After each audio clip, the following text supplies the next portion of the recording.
ایرو پادکاستا جاوی سیم یا حسین عمر کو در رادیو روداوی دا پیشکش دکه لسر چه بو؟ لسر گوتن مظلوم عبدی درباره هلوستا روسیا دا بو لهمبری روش آوای کردستانی میوانه وی ماموسته زانیگاه و شیروکار دکتر رضوان بادینی بو. رضوان بادینی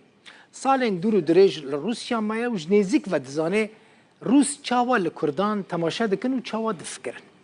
د پادکاست ده دکتر رضوان بادینی تشتکی گلکی بالکش جا حسین عمر را دبیجه راستی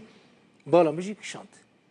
ده بیراوه تماشاوان این هیجا. روژا 24 ماه 11 ده 2015 ارتشا ترکیه بالافرک روسی جوره سوخوی 24 خسته بود. پشتی خستنا به بالافر روسی جالی ترکیه بعدی کریزه که دیپلماتیک دنابر انقره و موسکو در کتبو. لگور گوتنا دکتر رضوان بادینی و دمه روسیا به بالافر که هنک سرکردین پکه که جه قندیل برن روسیا بنیرن ده و درباره ده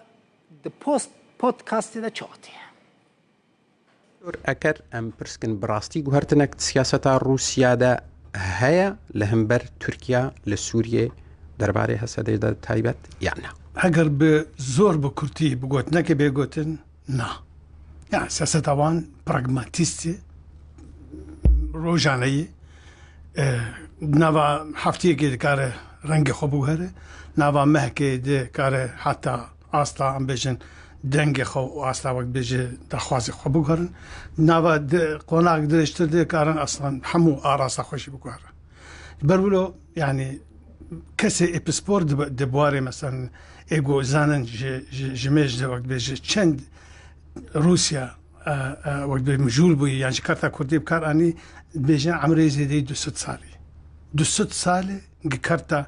کردی و کارتا جیوپولیتیک دست روسیا دو سیاست خارجی در و روسیا ده جیوه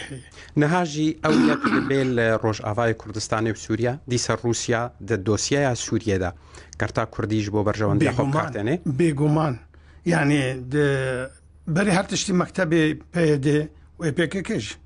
يعني احتمال منافع كيدتر لتركش زانن روش زانن جوان البرهي دائمية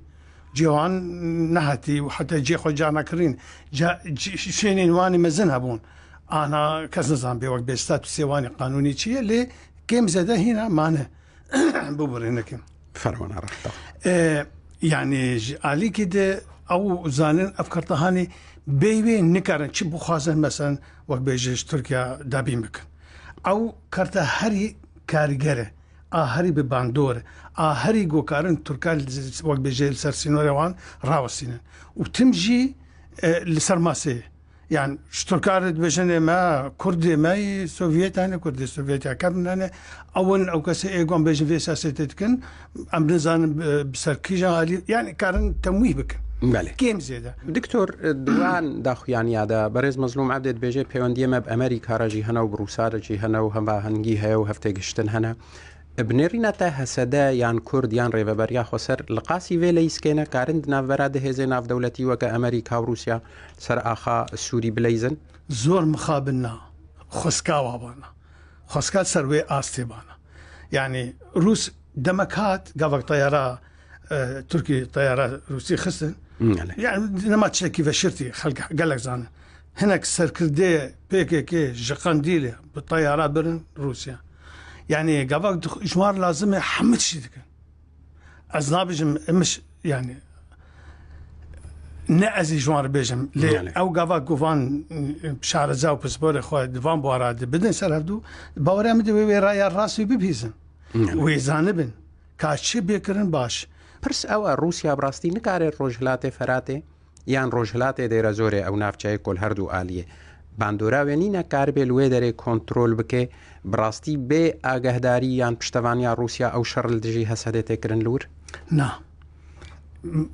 لیسکا کوک شطرنج يعني قابا قلت تشتكي بيش تخينه دي يك ديش تفكرك يعني تصحية بيبك يعني شو بيجي هالوسك دي بقر